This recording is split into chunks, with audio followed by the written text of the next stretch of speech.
Baroness Aneley of St John's. I beg leave to ask the question standing in my name on the order paper. My Lords, DFID is a strong supporter of the World Food Programme, providing over £445 million of funding in 2018 in 25 countries across the world. Our contributions support critical life-saving work in countries such as Yemen, the Democratic Republic of Congo and the Sahel. Currently, the UK is the agency's fourth largest donor and a member of its executive board. WFP is one of our main humanitarian partners with a strong mandate to fight hunger and provide food assistance. My Lords, I do welcome the UK's support for the World Food Programme, particularly in Yemen, where it is so dangerous for them to operate.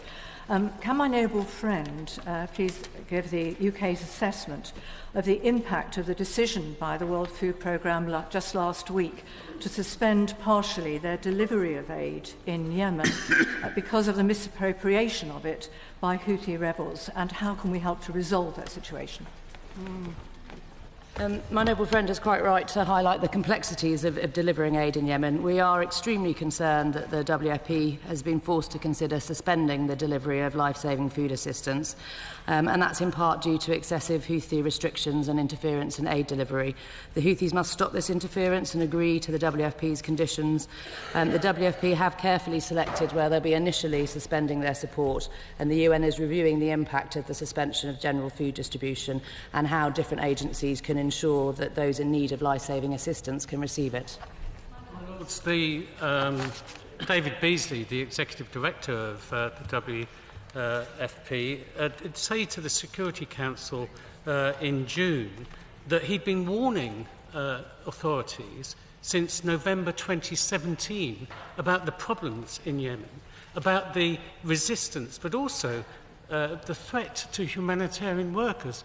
So can the noble lady, the Minister, tell us a bit more about how we responded to those initial threats and what we will be doing now to ensure that the humanitarian aid gets to where it's most needed? The Noble Lord is quite right. The Executive Director has been highlighting this issue for some time. There have been ongoing talks with the Houthis about ensuring that the aid can be delivered safely and also the protection of our humanitarian workers. The UK is playing a leading role in responding to the crisis, both through our humanitarian programmes, but also, importantly, its diplomatic influence. And, of course, we need to ensure that we achieve a political solution in Yemen. My Lords, in evidence to the Foreign Affairs Committee earlier this year, the Executive Director of the World Food Programme, David Beasley, referred to the Sahel region as ripe for mass migration, destabilisation and many other issues. Climate change is a factor, and the UN estimates that 80% of the farmland in the region has been degraded as a consequence. So may I ask the Minister, how does DFID work with the WFP to plan for impending food crises? Good question. The Noble Lady highlights the Sahel, and humanitarian needs remain incredibly high there, and significant spikes due to underlying structural challenges, inadequate access to basic services and cyclical food insecurity. We're working very closely with the WFP to ensure that they have the right organisational capacity and programming to meet the different needs of vulnerable people. And we provided £248 million in humanitarian assistance to the Sahel and Cameroon in 2015 to 2019, which supported over 2 million people. My Lord. Baroness, the noble Baroness knows that a similar crisis exists in South Sudan, a country of only 7 years old. 7 million people facing malnutrition and starvation, 4 million displaced in other countries. As always, the situation is the real problem is access, and I wonder if the Minister could specifically encourage the World Food Programme to make more effort to get to those areas where other agencies cannot reach. The South Sudanese people are facing appalling suffering in what is in our youngest nation.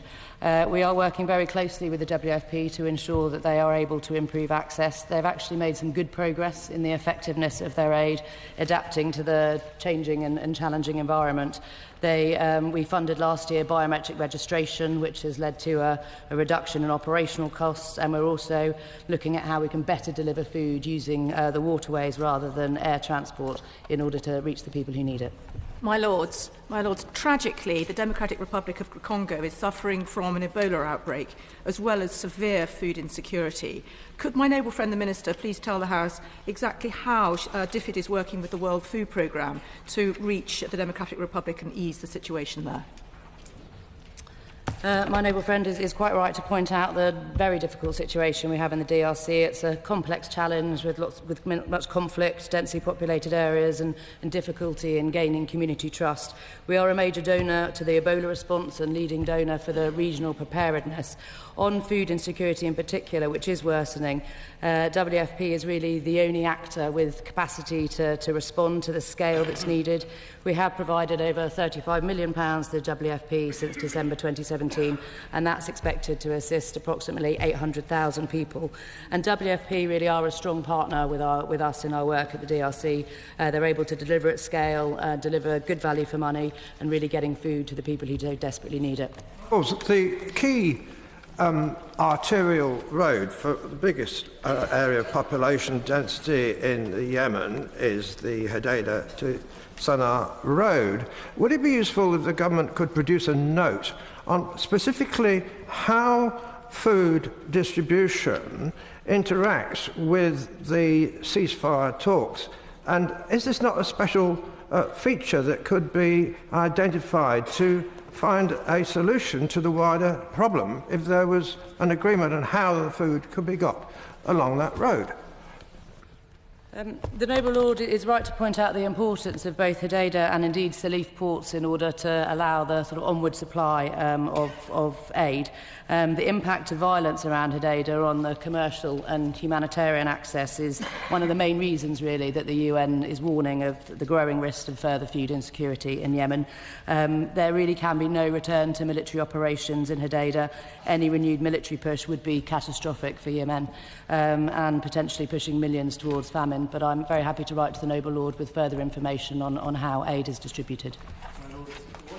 DFID using modern technology such as blockchain and smart contracts to, in effect, cut out all the middle people in the process, to enable funds to get, say, from directly her agency through to, for example, farmers all around the world, and in cutting out, as I suggest, all the middle people.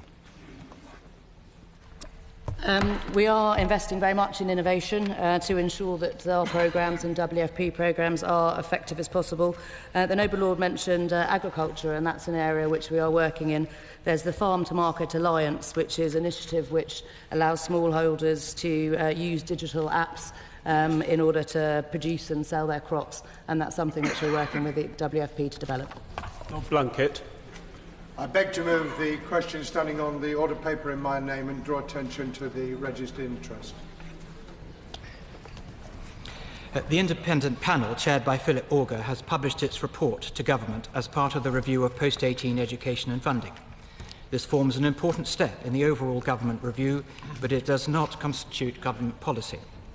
This is a comprehensive report with detailed analysis and no less than 53 recommendations. The Government will continue to engage with stakeholders, consider the independent panel's recommendations carefully, and will conclude at the spending review. My Lords, given the 8% real terms reduction inherent in the current fee through to 2022, and that even Boris Johnson hasn't promised more money for further and higher education, would the noble Viscount, the Minister, make representations to colleagues both present and future to recognise the very real damage which would result from a further 20% cut in funding for teaching and student contact, and that the value of higher education is not derived from the level of salary the student actually receives immediate on graduation, but on the liberation of talent and creativity which we'll need for the future. Well, as I say, the Government is considering the panel's recommendations, but there's no question that the impacts of provider funding as a whole, including tuition fees and grant funding, is an important consideration. And we will work, my Lords, with the OFS to make sure that overall funding supports teaching costs, access and successful participation for disadvantaged students, and maintains the world-leading reputation of UK higher education. Can I say that overall we are committed to ensuring that funding reflects a sustainable model that supports the skills needs of the country? My Lord, one of the key recommendations of the Augur review is that the shortfall created by reduction in the fees be filled by direct teaching grant from the government. Can the Noble Viscount the Minister tell us how will that teaching grant be distributed?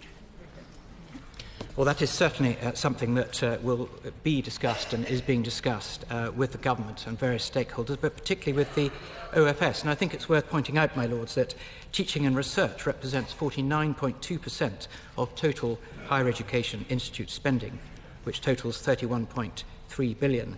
And the T grant, the teaching grant, which the Noble Lord refers to, represents 1.4 billion in funding in 2018 to 19. My lords, could my noble friend confirm that the independence of the Augur review was compromised by the Treasury insisting that none of their recommendations should result in increased public expenditure?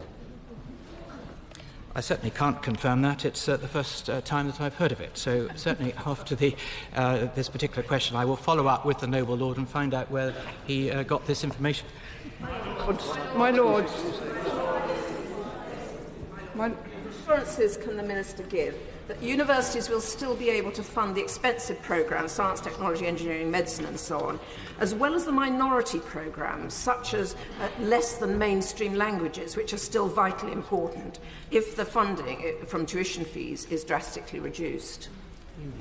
That again is a question for the government to consider on the back of the 53 recommendations. But can I also say that part of the consideration is looking at value for money and making sure that the courses are right for the student experience is right, and that the contact time, which was alluded to in the Noble Lord Blunkett's question, is right for the particular course and the student. My Lords, we'll know that from next year, universities will be awarded gold, silver or bronze status for the quality of teaching at degree level. Student satisfaction surveys show that there is a strong correlation between satisfaction and contact hours. Can the Noble Lord the Minister confirm whether plans to take into account the number of hours teaching students get and the size of classes has been abandoned by the Office of Students? It doesn't appear in the TEF framework. My Lords, the Augur review places a disproportionate emphasis on graduate salaries, as Lord Blunkett said, as a proxy for the value of studying. Does the Noble Lord the Minister agree that for many, particularly those studying humanities, the lack of contact hours fails to represent good value for money? Well, the contact hours is an important part of the assessment of universities, and it obviously depends on the course. And we leave it up to the university to decide on the basis of the courses how much contact hours is required.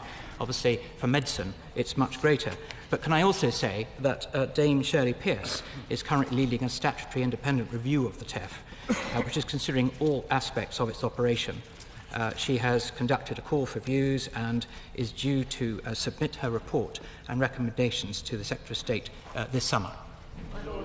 My Lords, any reduction in higher education funding is likely to have a particular impact not merely on teaching and student contact time, but actually on the very future of smaller institutions such as the Cathedrals Group universities. Would the Noble Viscount Minister agree that as government considers reforms, it needs to take into account, first, the effect of these reforms on the diversity of the sector, and second, their impact on particular localities? Chichester, for example, is the only university in West Sussex, and a threat to its funding would seriously damage its contribution to the regeneration of the disadvantaged coastal areas that it serves. Well, the Right Reverend President is right in that we want to reach out to all areas of the country, including Chichester, for both small and big providers. And the latest report, this Augur report, is on the back, of course, of the Higher Education Research Act, where we seek to encourage higher quality provision, greater competition, and to ensure that students and the taxpayer receive value for money and good experience from the courses that they undertake. My Lord, the Augur report is a balanced report from the point of view of funding. I would like to ask the Noble Lord the Viscount to give us reassurance that should the government's decide, whichever government it is, to go ahead with this bill, that they take a balanced view and don't cherry-pick the cuts in funding rather than the increases in funding. Because, you see, if you cut teaching, even in a place like Cambridge, where teaching funding is not used at present to fund research, if you cut any more, it will be transferred. It will damage research as well as teaching. It will damage the reputation of our leading universities and their ability to attract direct foreign funding, as well as their general reputation to join in collaboration. So I want your reassurance that it will be looked at in a balanced way so we don't damage both teaching and research. The Noble Lord is absolutely right, and I listened particularly carefully to him from his experience and his experience in Cambridge. What is most important to say is that the UK enjoys a world-class reputation with globally renowned teaching and cutting-edge research and innovation, and we do not want to put that in jeopardy, my lords. Lord Hain. I beg leave to ask the question standing my name on the order paper. This is an important issue which the UK government takes very seriously. That is why the Secretary of State requested updated and comprehensive advice from the Victims Commissioner, which we have recently received. The completion of that advice represents an important step in taking forward a pension for victims of the Troubles. The Northern Ireland Office is undertaking detailed work on next steps with factual input and support from the NICS. Lords, can I thank the Noble Lord the Minister for his personal commitment to the several hundred people through absolutely no fault of their own, so catastrophically damaged by Northern Ireland terrorist attacks, and who, for a modest outlay, will have their lives transformed by being granted a weekly pension of £150. As he knows, there's cross-party support for an enabling bill to go through this House in one day, like other Northern Ireland legislation. Will the government promise to find time for this before the recess? After all, we're not exactly snowed under with bills at the moment. He's met the severely injured, some double amputees. For nearly 10 years, they dragged themselves to Stormont when it was functioning to argue their case, but to no avail. Will the government now act quickly to legislate to remedy this appalling injustice? The Noble Lord has been a passionate advocate on behalf of those who have suffered in the Troubles. I had an extraordinary experience in meeting some of the victims. The Victims Commissioner has given us advice. There are a number of issues within it that we must work our way through as quickly and expeditiously as we can to make sure that the legislation that is produced is right for the time. We are going through that right now. The Noble Lord knows that we are exploring every possible way to make sure that we get this right. I can't give the commitment he would like at this point, but I can assure him that there is no doubt in my mind that the government remains utterly committed to delivering upon this important issue. My Lords, as one of those who has met with my noble friend, I would like to add my tributes for his hard work. But would he accept that many of those who should have benefited have already died? Others will die during the course of this year. Speed really is of the essence, and it really would be very important to get something through, if not by the end of July, certainly in the September session. My noble friend makes an important point, and he reminds us again that one of the issues the Victims Commissioner has drawn to our attention is in that sad situation where a victim has passed on, how shall those pension rights be transferred? We must get that right as well to ensure that there is satisfaction for all who've been affected, not just the victims, but the victims' families as well. We will do all we can to move this matter forward. My Lords, Lord Hain is to be commended for his tenacity on this issue, and obviously he's well versed in it. And the Minister's always been sympathetic. But time is extremely precious, and these people do not have time. And does he understand that for many people, however courteous his answers are, they sound like a long, drawn-out bureaucratic delay for an issue which has been around for years? There's cross-party support, there is affordability, there is really no reason for delay, and it really does require the government to do something soon and real that will benefit these people. Urgency is important, but so is getting this right. The Noble Lord is right to draw to attention how long this has gone on. Far, far too long. I'm under no illusion about that. But the reality remains now the Victims Commissioner has presented to us issues that must be resolved, not least to ensure that all benefit from this movement forward.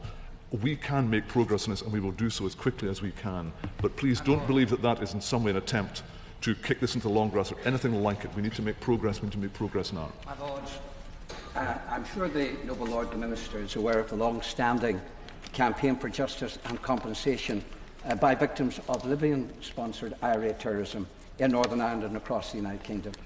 It has now been confirmed that 17 million in tax has been recovered by the government on frozen assets in the last 3 years. Will the noble Lord ensure that the money is used to help the innocent victims of IRA terrorism and permit them to obtain some of the compensation they so rightly deserve? The noble Lord brings to our attention something which is quite shocking to contemplate, and it is important that we recognise as a government that we should do something about this. I will inquire further into how we shall progress it, but I shall report back to the noble Lord and to the House as a whole. My Lords, I thank the noble Minister for what I think is a very sympathetic response, but it doesn't really do the job yet. And I understand the point he makes. Like him, well, I was a former Victims Minister in Northern Ireland, and met many of those who have day-to-day problems coping with life, and this would make a difference. It would always also be an issue of recognition of the suffering they've had. So if the issues raised by the Commissioner are relatively minor, and I have to say the issue about transfer of benefits to those who have already died waiting for a pension, I think it's a relatively minor issue to resolve, and I'm sure we could resolve that during a committee stage. But would he agree to urgently have talks across the House to see how we can resolve these issues? Because I think there's a determination, and I accept he shares that determination on all sides, to move this along as quickly as possible. And it's all very well said it's urgent, but this has been going on for some time. The noble lady raises an important point. We have begun those cross-party discussions already. The noble Lord Lord Hain has been instrumental in bringing together a number of individuals from across the House. The minor issues, of course, can be resolved in a very straightforward way, but some are not quite as minor as we would like, and they do need a bit of time to get that right. I hope we can make serious progress, and I hope we can deliver for the victims, because that is the important thing not to lose sight of. I also would like to add my thanks to the noble Lord Hain for his tireless work on this, and also to my noble friend the Minister for his clear interest and the time that he's taken in trying to move this forward. But if one of the delays relates to payments to the families of those who have passed away, would it not be possible to separate the issue and bring forward legislation that will reach the people who are currently still alive and deal with a separate issue of transferring for those who sadly are no longer with us at a later date, so that we can actually respond to the sense of urgency and support that we are feeling around the House? My noble friend raises an important point, but if we begin to try and parse the individuals themselves into different categories, I think we will ultimately slow down the entire process. The important thing now is that we, I believe, are close to identifying each of the issues that will be resolved, and I believe that we can make progress on that. I think to try and cleave off different groups would be, at this stage, a mistake. The important thing now is to deliver a comprehensive package. I believe that we can do that, but we must do it correctly. Baroness Kennedy. I beg leave to ask the question, standing my name in the order paper. My Lords, as the Foreign Secretary has said, the government condemns Jamal Khashoggi's killing in the strongest possible terms. The United Kingdom reiterated this at the United Nations Human Rights Council yesterday, and we thank the Special Rapporteur for her work on the report. The government remains clear that anyone found responsible following a credible and transparent judicial process must be held to account. We are concerned about restrictions reported regarding the investigative process. We continue to work with our partners on how we can act collaboratively. My Lords, I was the legal advisor to the rapporteur and travelled with her to Turkey with a forensic pathologist and with a very senior retired police officer. We met with ministers, the most senior, the foreign minister, the Minister of Justice, the Chief Prosecutor, the investigators, and we met with the Head of Intelligence. We were allowed to listen to the tape of the killing of Mr. Khashoggi. We heard intercept telephone calls on tape, which showed that this was not some rogue operation, but was planned, and planned by people who were agents of the Saudi state. It raises very serious issues about the rule of law for which Britain around the world is recognised. And I am asking whether, in fact, it's enough for us to wait the outcome of a trial in Saudi Arabia, and shouldn't we be pressing the Secretary-General of the UN to initiate a formal judicial inquiry? A prima facie case has been well established. The body is still missing, and we know nothing about that. I met last week with the fiancée of Khashoggi, and she is so unresolved about this whole matter. We have questions to ask about the nature of this trial and whether it conforms to due process. Is the Foreign Office taking the stand that it should be taking about the rule of law and demanding that there is some kind of formal inquiry set up at a judicial level by the UN? And if not, that there should be a coming together of nations around the world that do care about the rule of law, given the fact that we've seen this happening in Salisbury at the hands of Russia, we've seen it happening in North Korea, and so on. So we really have to assert the importance of due process. Can I thank the noble lady for her question and pay tribute to her role in the Special Rapporteur's investigation? And I agree with her. She is right that this country is indeed associated with the rule of law, with the robustness of the rule of law, and indeed, I think, with a widely and globally acknowledged independent judiciary. But the important point here is that whatever the noble lady may feel about the shortcomings of the process, there is a legal process in Saudi Arabia. And it is the United Kingdom's judgment that it would be correct to let that process run its course. We are observing the trial along with other international partners.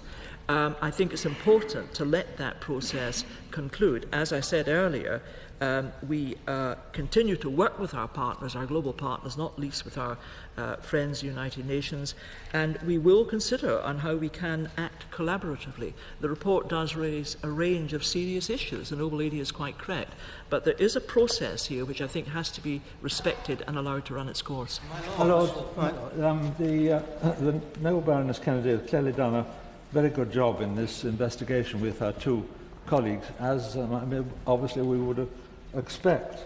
Could we be assured then that, in view of the established close links we have from this country with Riyadh, that we press the Saudi authorities to be as open and frank and cooperative as possible in any further judicial inquiry, not least in their own interests? Well, I thank my noble friend, and as has been observed before in this chamber, we do have a balanced relationship with Saudi Arabia. It's a relationship which lets us be very frank and very open with Saudi Arabia about concerns we have and issues we think that Saudi Arabia needs to address. As I said in response to the noble lady, I do think it's important that we respect the trial process taking place in Saudi Arabia at the moment, but nothing in our relationship with Saudi Arabia inhibits or stifles us in expressing profound concerns when we have them. By any measure, Saudi Arabia is one of the most intolerant countries in the world, as we've just heard about the brutal murder of Jamal Khashoggi. There are summary beheadings, there are public floggings of women who are simply trying to assert their rights, and this goes on and on. There is absolutely no freedom of religion and belief. Does our country not taint itself by cozying up to Saudi Arabia simply because of the sale of arms and oil? Well, can I say to the noble lord that he does rightly identify a series of very profound concerns, and we all share these concerns. He will be aware that Saudi Arabia actually remains a Foreign and Commonwealth Office human rights priority country, not least because of the use of the death penalty, because of women's rights and restrictions on freedom of expression, freedom of assembly and freedom of religion or belief. And we regularly raise these human rights concerns with the Saudi Arabian authorities, and we use a range of ministerial and diplomatic channels of communication, including our ambassador. My Lords, the Minister has indicated the problems with dealing with Saudi, and yet frequently the Foreign Office talks about Saudi as being an ally. and we have arms sales to Saudi.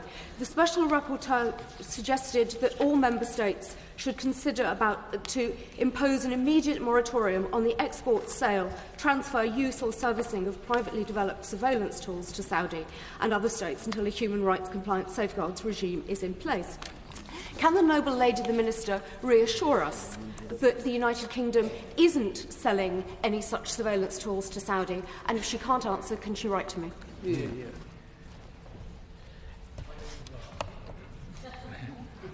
Can I say to the noble lady that this is an issue which in part has been covered extensively in this chamber in the course of this week, and that is not least in relation to arms sales and the recent judicial review finding.